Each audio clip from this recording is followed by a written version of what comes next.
Hello everyone. এবাৰ ভাইটি তালে যাওঁতে তাৰ মানে মুম্বাই যাওঁতে আমি এৰাতি বিচৰ ফালে থকাৰ প্ল্যান কৰিছিলো আৰু সেইভাবে আমি গৈ পালোগৈ আলিবাগ।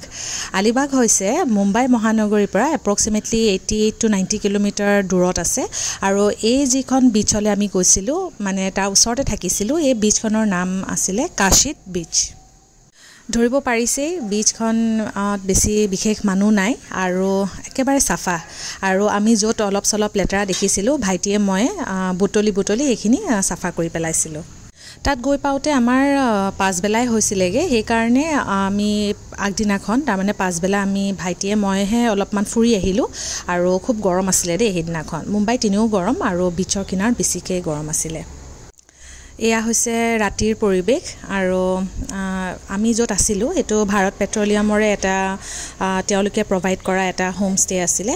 গটিকে আমি ইয়াত বৰ ধুনিয়াকে একদম ঘৰুৱা ভাবেৰে আছিলো আৰু এটা ধুনিয়া লন আছে। গটিকে লিবানে এটা কোৱালিটি টাইম বুলি ক'ব লাগিব নিজৰ মমাইকৰ লগত এটা কোৱালিটি টাইম স্পেন্ড কৰিলে আৰু বিচ এৰিয়া যদিও ৰাতি অলপমান ঠাণ্ডা হৈ যায়। গটিকে এনেকুৱা মানে সাফা ঘাঁহত আজিকালি খুজ কৰাই নাযায়। গটিকে আমি হুদা ভৰিয়ে খুজ কাৰিলো লগতে অলপমান বেডমিন্টন খেলিলো আৰু হোম ষ্টে ভিতৰত এনেকে ইনডোৰ গেমছ কিছুমান দি থোৱা আছে। গটিকে আমি এইবিলাক কৰি অলপমান টাইমটো পাৰ কৰিলো।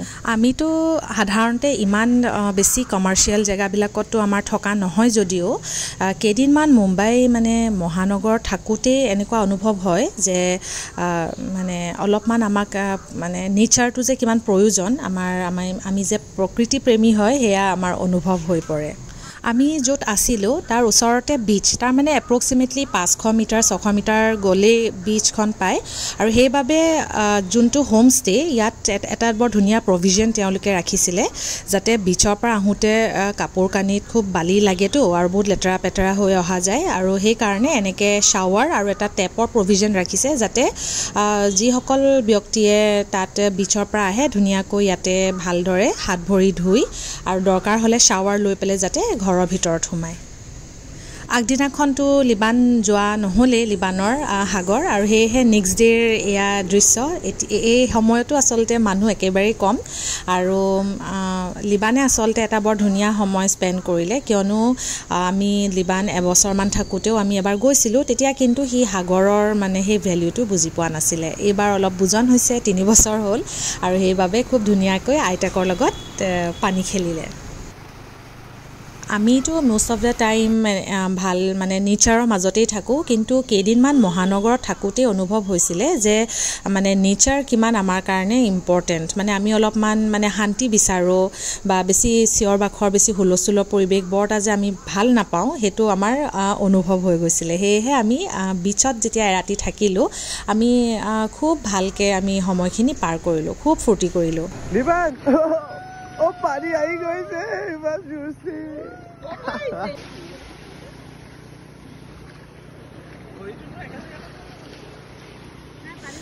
বিচৰ পৰা মানে হোম ষ্টেলৈ উভতি যোৱা মানে ৰাস্তাবোৰ এনেকুৱা চক ইমান ধুনিয়া আৰু বৰ ধুনিয়া ধুনিয়া ইয়াত বাংলো আছে আৰু হয়তো কিছুমান ৰিজৰ্টৰ কাৰণে ব্যৱহাৰ হৈছে আৰু মানে একদম মানে প্ৰকৃতিৰ মাজত মানে থকাৰ নিচিনা অনুভৱ হয় আৰু তেওঁলোকৰ তাত দেখা পাইছিলো যে মানে ওয়েষ্ট মেনেজমেন্টৰো বৰ ধুনিয়া ধুনিয়া ব্যৱস্থা আছিল। এটো আমি থকা হোম ষ্টেটো অলপমান হোম টুৰ বুলি ক'ব পাৰে বা হোম ষ্টে টুৰ বুলি ক'ব পাৰে।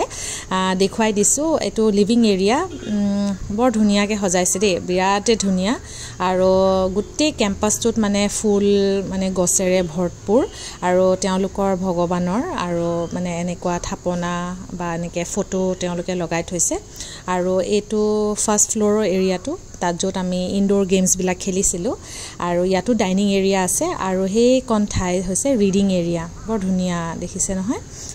আৰু ইয়াতো এটা ধুনিয়া বেলকনি এৰিয়া আছে। হেদিনাখন বতৰটো যেহেতু ভালে আছিল ৰ'দ দি আছিল এইভাবে খুব পৰিবেশটো বৰ মুকলি লাগিছিল আৰু এইফালে তেওঁলোকৰ মানে থাপনাও আছে মন্দিৰ আছে আৰু লিবানে তাত নমু কৰিছে দে লিবানৰ হেতু ভিডিও যদি আছে মই ইয়াত বাৰু লগাই দিম। আৰু এই পিনে ৰাতি খেলা কেৰম বৰ্ডখন আৰু আমাৰ ৰাইট সাইডে আছিল ৰুম গিটা।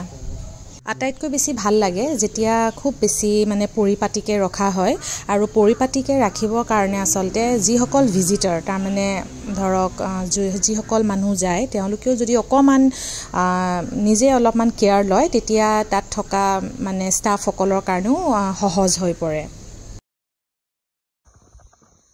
चलो आगे रखे रैकेट रखो रैकेट रखी दिया चलो प्रणाम करो गुड बॉय हाई फाइव আৰু তেনেদৰে আমাৰ দিনটো বৰ ভালদৰে পাৰ হ'ল তাৰমানে ৰাতিটো আৰু আহোঁতেতো ধৰিব পাৰিছিলে আমি গাড়ীৰে আহিছিলোঁ মানে ৰোডৱেজে আহিছিলোঁ আৰু ঘূৰি যাওঁতে আমি মাণ্ডৱা পৰ্টৰ পৰা আমি জেটি লৈছিলোঁ আমি গৈ পাইছিলোঁ ডাইৰেক্ট হোটেল তাজৰ সন্মুখত। আশা কৰোঁ ভিডিঅ'টো চাই ভাল পালে। আজিলৈ আহিছোঁ, ধন্যবাদ।